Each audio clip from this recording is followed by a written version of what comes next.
It's revelation. Being in this family, the Revelation family, being able to look to someone for support, everybody understands. It's just so refreshing to know that you're not on your own. I'm so proud of the choir. Every time they've been knocked.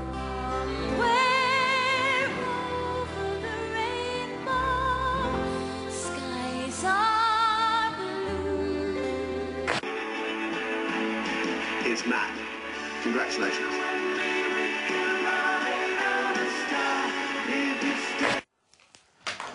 Have you noticed how these days television seems to be a veil of tears?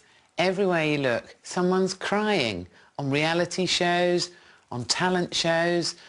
I mean, there are times on the news even when Fiona Bruce looks like she's going to go any minute. If I have to watch one more little muppet squeezing out a tear on Britain's Got Talent, or see someone crying on Who Do You Think You Are because they've just discovered their great-great-great-great-grandma worked in a factory, I think I'm going to turn into my mum, threaten them and say, now I'll give you something to really cry about. You might be wondering why I'm so fascinated with crying. Well, it's something I don't do very often, like cleaning the oven. And if I'm honest, I don't find it easy. I've no idea why, so I'm off to explore weeping behaviour and see if there's any way I can ever make a hanky soggy. Along the way, I'll be talking to some friends who may be a little more sensitive than I am.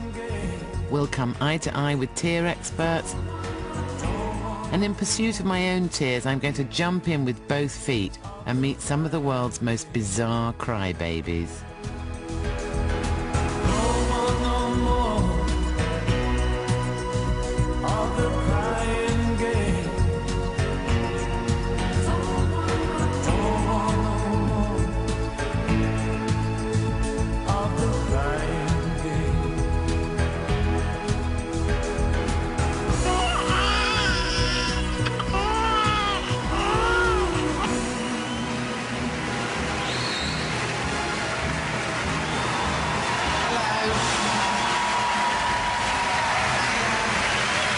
Good evening, ladies and gentlemen. I am indeed Jo Brand. More glamorous than you were expecting, I'm sure. I've been trying to make people laugh for over 20 years, and at times it's been a bit like swimming through custard. But people seem to be increasingly entertained by crying. I'm not in the least bit entertained by crying, particularly if it's in public. If I cry, it's about something serious like a death in the family or the closure of my local off-licence, and I do it in the privacy of my bedroom. Am I on my own here? I mean, what sort of things is everyone crying about? Do you cry? Yeah. Yeah, all of you? Yeah. Often? Yes. Yeah? Quite often. Do you cry? Yeah, standard. Yeah. Do you? Yeah. What sort of things do you cry about? Films? Relationships? EastEnders mostly. Oh, do At you? the moment. Right, oh, fair enough. And do you cry at films, at books? Yeah, Bridget Jones' Diary. Music. Music? Music. Yeah. Particularly music, family. When my dogs died. Right, well, fair enough. One of the dogs, my parents died. Could be a love triangle, could be missing somebody. You've been in a love triangle? Well, I'm not saying. Seems like everyone's at it. I feel so alone in my tearless world, I could cry. Even the web's awash with tears. I've just Googled crying, and it's opened up a whole wet world of weirdness. Well, I found a website here called Crying While Eating. There's evidently a fascination with watching people crying. I mean, there's over 100 entries here. So, Daniel is eating a bagel with hummus, and he's crying about inconsistent weather. God. Who else have we got? This is Fern, who's eating what looks like spaghetti. That is worse than drama school students. And now he's stopped eating, so that's not even crying whilst eating, that's just crying. Fern, that was pathetic. Right, this is Bernard from Germany. He's eating yoghurt. Well, fair dues, cry then. And he's apparently crying because he's got to give his MacBook back. I mean, I don't feel like crying, but I feel slightly disturbed by it. Can you hear it? I don't ever cry while I'm eating. I cry when I've finished. This lot seem more than happy to flaunt it in public. They need a smack. But a gentle one that doesn't make them cry, obviously.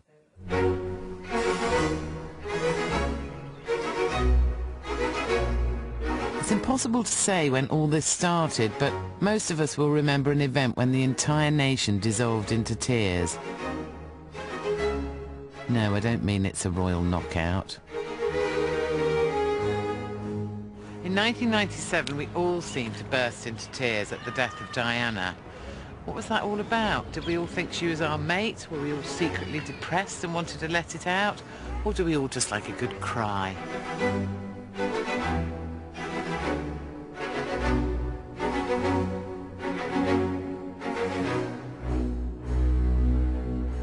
From that point onwards, public crying seems to have got completely out of hand. I mean, take talent shows, for example.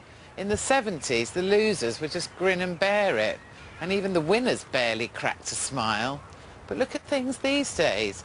Politicians grabbing their hankies, and they're famed for their stoical grimness. Weep no more, my baby, weep no more. Who could forget the shock of the Iron Lady demonstrating she wasn't a zombie and having a tearful meltdown? I'm going to weep no more. And now even Peter Mandelson, the so-called Prince of Darkness, is at it.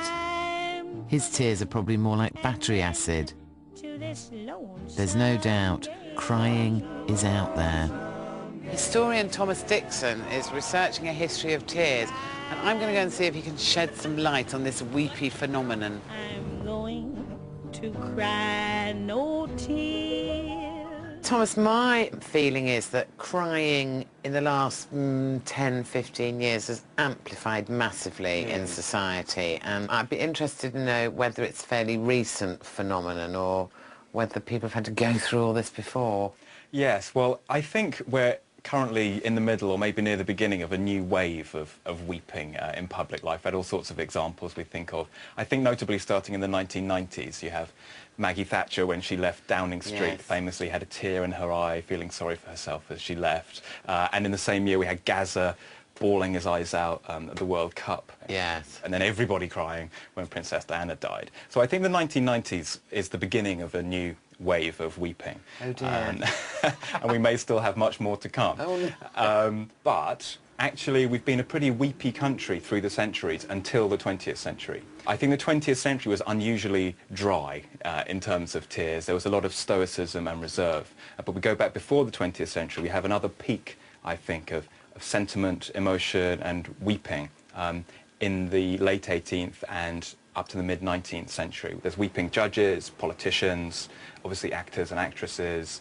So there's been more crying than you might think. So, I mean, there was much more weeping in the Victorian era than I had ever presumed. But, I mean, surely something like the funeral of Princess Diana hasn't been bettered by the Victorians, has it? Even in the 19th century, there were large outpourings of national grief in response to the deaths of famous figures. And so there are comparable events. And perhaps most notably, the death of Admiral Lord Nelson in 1805. So he's won the Battle of Trafalgar against the French and Spanish navies, but died in doing so. Was there a big funeral? There was a huge state funeral, and there are many pieces of journalism reporting the event in the national press, and a lot of them talk about tears gushing from every eye, and the nation's tears, and Britannia's tears at the falling of her hero, and poems about Nelson, and so on.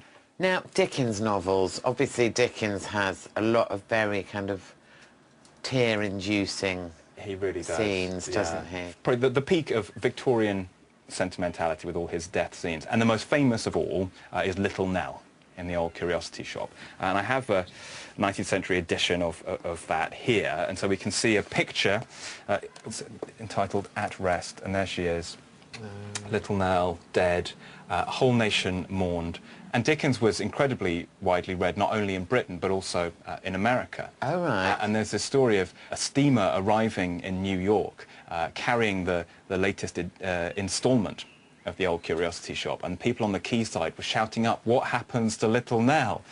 And as the people on board shouted back, "She dies," apparently there were people sobbing on the quayside in New York to hear that little Nell was no more. See, I would be sobbing because they'd ruined the story.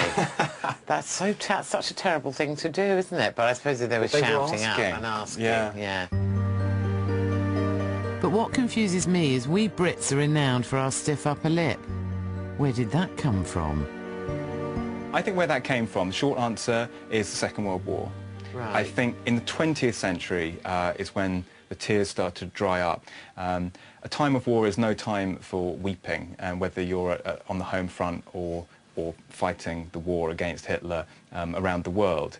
I think it's at that point that, however much private grief one may have, this ethos emerges that British people don't cry, because they are strong and they are determined and resilient and stoical.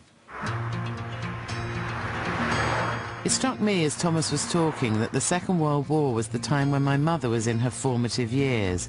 Maybe this played a part in my upbringing and left me reluctant to turn on the waterworks. Time for a bit of domestic psychology. So, was I a bit of a crier as a child? No, definitely not. There were only times at which it was important for you to have your own way, and you had such a powerful voice, Jo, when you were a little girl. Note that, people, a powerful voice.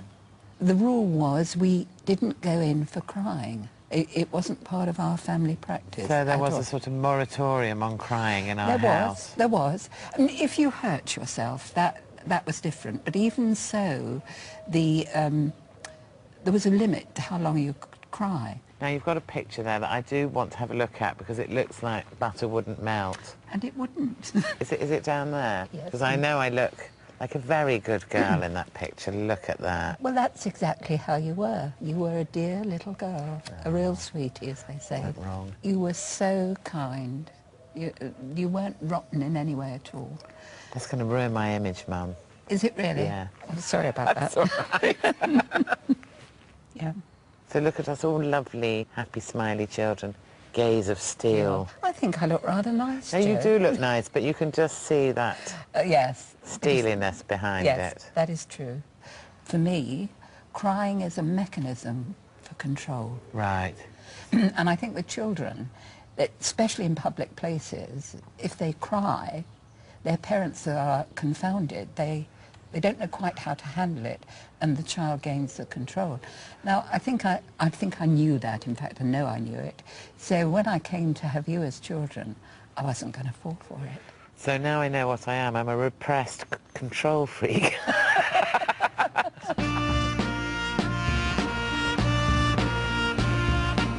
Not only did my mum clearly discourage us from crying, but I also had two brothers who treated me like a punch bag.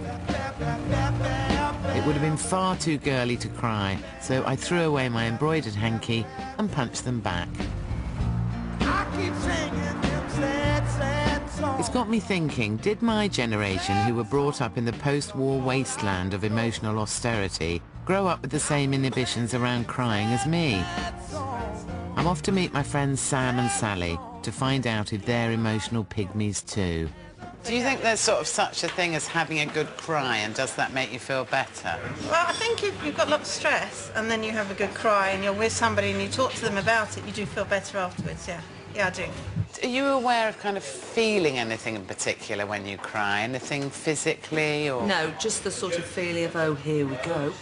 I mean, obviously, then get all sweaty and hot, and, you know, your eyes go and you feel like that, but I don't feel any... Because that's proper crying, isn't it? Because I think there's too much pretty crying on television, where, like, one tear comes down. There's no snot, is there? No red face, Blubbering. blotchy. Yeah. I once had to pick up my son, and I'd been crying, I can't remember why, and I thought I can't go and get him out of preschool.